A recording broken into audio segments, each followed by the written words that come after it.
Okay, so my next or prior relationship.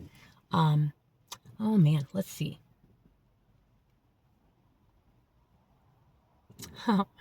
So, the one prior to that relationship was kind of an equal perpetrator victim role, because I did not respect my man, but he didn't respect me either.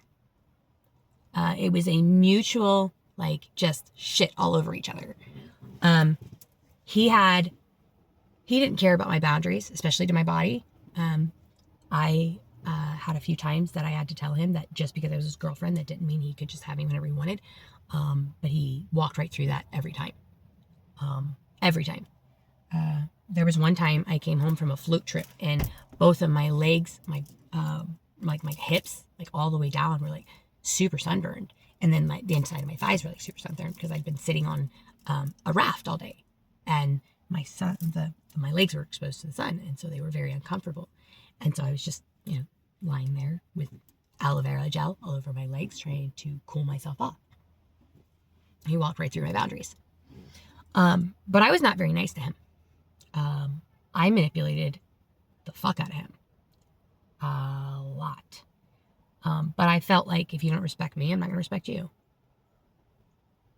So it was a pretty damaging relationship for both of us. That was my second engagement. We were together for like 8 months. I wouldn't have held on to that relationship at all, except for I felt obligated. Let me explain why. Both of these stories are Adams. Yeah.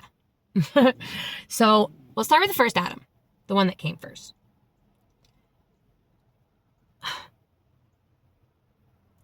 I met them both at the exact same gas station. I worked at that gas station. And I had just moved back in with my parents after spending a year in California with my first fiance. And so I had just gotten back, and it was August, I believe. It was June when I got back. It was August when I got my first place, or July when I got my first place. I had a studio apartment, nothing big, but it was super cool for me because it was my first studio apartment by myself. And I was super excited about living on my own for the very first time in my life. Never have I ever.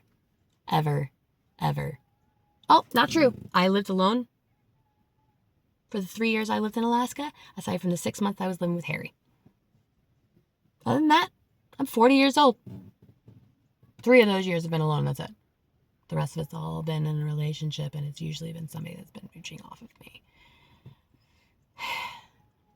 Yeah. I don't think I've ever been, truly financially taken care of. Ever. I have always been the responsible party as an adult. And that's kind of sad, because,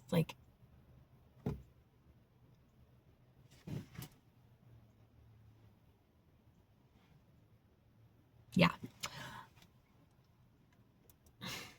This was the most toxic relationship I was ever in.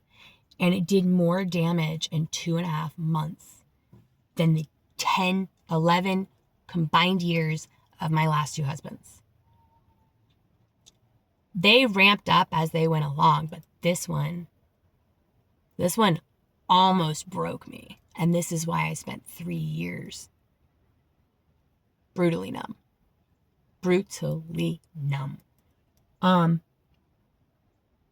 Narcissist. Physically, sexually, emotionally abusive, and mentally abusive. Yes, those are different. Very different. One's an emotion. It comes from here-ish, or wherever the emotion you feel it. Okay. And then mental is here. Fucking with your mind. Mind fucking. It's different. Anyway, so I actually met him on a date with his brother. And he infuriated me the second I met him. Immediately we were arguing the entire time. The entire time. Like, his brother was sitting in the back seat because I had a Ranger at the time.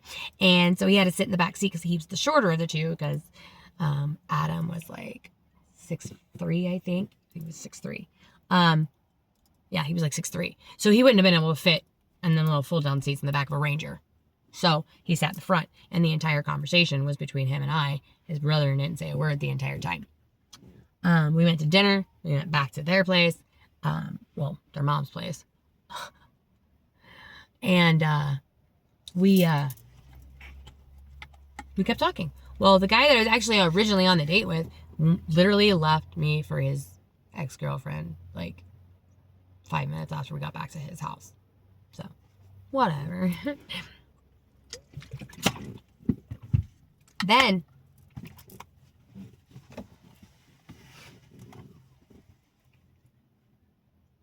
we got in another fight. Like we were arguing like the entire time. But I took him home. And I didn't just take him home. Like, I took him home, and then I ended up having sex with him in the front seat of my car. Like, I don't know why I did those things. Aside from wanting love. And that, my friends, has always been my number one addiction. Love. Receiving love from other people. But that's not where the love comes from, you know? That's not the best love comes from, I should say. Because we're limited as humans to give love. We're limited by our own limitations, but we are limited. And when we are unconscious, we don't give, but whatever vibrational level we are. Oh man, I love this analogy. It's one of my favorites. So when I'm talking about vibrations, like I'll do a whole video on the vibrations, but I'll explain the transmission of love, because love is information. Okay, love is light. Okay, so when we're talking about vibrations, when it comes to love, okay, think of a low vibrational person as like a very low frequency bandwidth. Okay, very low frequency bandwidth is a rolling bandwidth, but it's not a very wide bandwidth. It's a very small bandwidth that's very slow, gentle roll. Usually it has to have a medium to move through. Okay, and then you get into like your medium like frequencies, your high frequency. Okay, and then you go up into ULF, ultra, or UHF, ultra high frequency.